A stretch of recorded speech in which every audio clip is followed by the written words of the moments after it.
In a world where smartphones tend to look the same like each other, it isn't easy to be different, and any smartphone designs will be easily replicated the next day if the design ever becomes popular.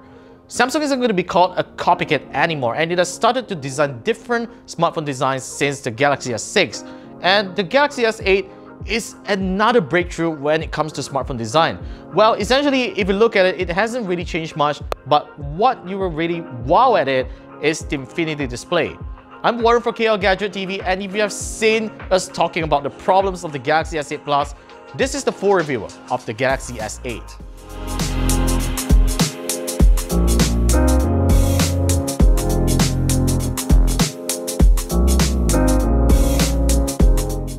If the removal of the iPhone's headphone jack is courageous, then Samsung's design approach of the Galaxy S8's design is fearless.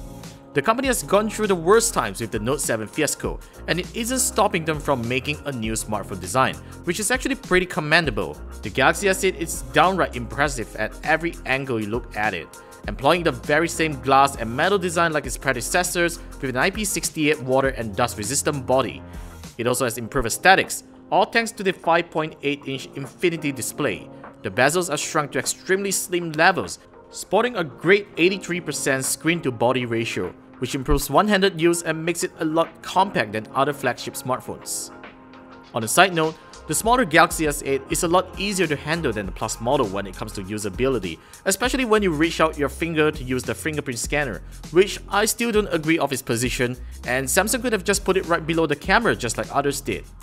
I'm totally fine with Samsung replacing the physical home button with an on-screen one, and I think it's a good thing they did, as there were a few occasions that the physical key used to cause accidental presses in my pocket. Apart from the new display, Samsung has added a new button to the Galaxy S8 for its Bixby virtual assistant, which is actually great, but it doesn't allow you to remap its function. There's an unofficial app for doing just that, but it isn't perfect as well.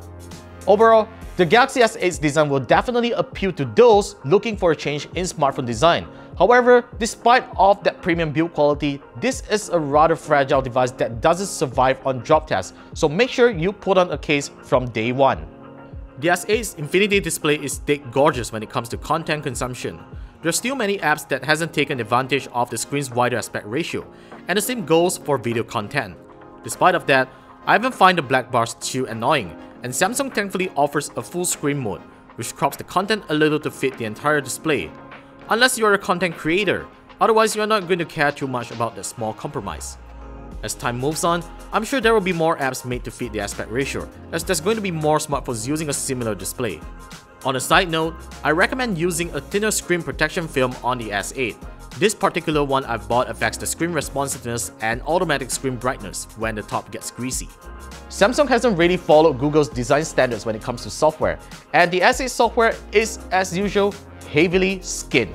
And it's kind of disappointing that Samsung hasn't shipped the latest version of Android software on this phone despite having an updated security patch.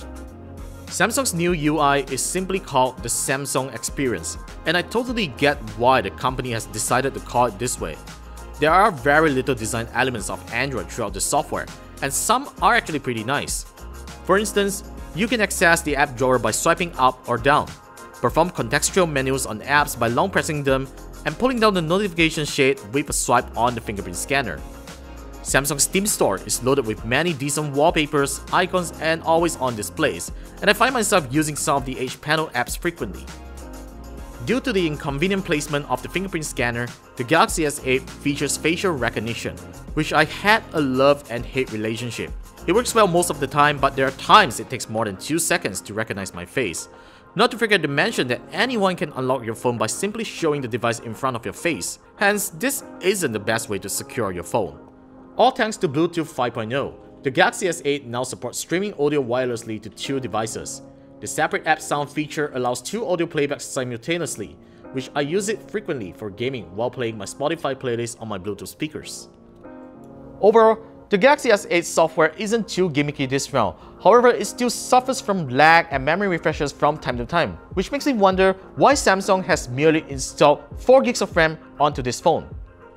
Last year's Galaxy S7 Edge has one of the best smartphone cameras among other Android smartphones, and Samsung has reused the same optical stabilized dual-pixel 12-megapixel sensor on the S8. And needless to say, the camera still produces very impressive photos on both outdoor and low light in today's standards. The camera software has also been updated with Snapchat-like stickers and Bixby Vision for identifying items. While it seems there hasn't been any improvement in the camera department, the Galaxy S8 is the first smartphone to feature autofocus on its front camera, which is actually pretty useful in group photos, and there's now a selective focus mode that helps create bokeh in selfies. One of the complaints and concerns that people have over buying the S8 is no other than its battery size. Indeed, the 3000 mAh battery isn't going to last you more than a day, and in my usage, the phone will usually last me like 17 to 18 hours on a full charge with a 3-hour screen on time, so that's actually pretty decent for a 3000 mAh battery because it has to power such a huge display and that powerful processor inside despite being an efficient one. Well, let's look at it on the bright side. At least it didn't explode when I was using it, and I will usually carry a fast charging battery pack with me all the time just in case if I can't get home in time to plug it into a fast charger. The Galaxy S8 is hands down the best Android flagship you can buy right now. The Infinity display is stunning. There's a great pair of cameras and a lot of useful software features that I really love to use on a daily basis. To be honest, I really don't miss using the bigger S8 Plus because I find the S8's display size to be sufficient even for content consumption. It's just a shame that this isn't a snappy device like the OnePlus 3T and iPhone 7. Samsung could have added more RAM like the Galaxy C9 Pro, and this is why I suggest that you hold your purchase if you are particular about smartphone performance. Otherwise, consider last year's Galaxy S7 Edge, which still has a lot of similar features to the S8 and is now a lot cheaper to own. Let's hope Samsung fixes the flaws of the S8 on the upcoming Galaxy Note flagship. What are your thoughts about the Galaxy S8? Would you go for the bigger Plus brother or last year's S7 Edge? Tell me about it in the comments and subscribe to KLGadgetTV for more videos. This is Warren with KLGadgetTV, and I'll catch you soon in the next video.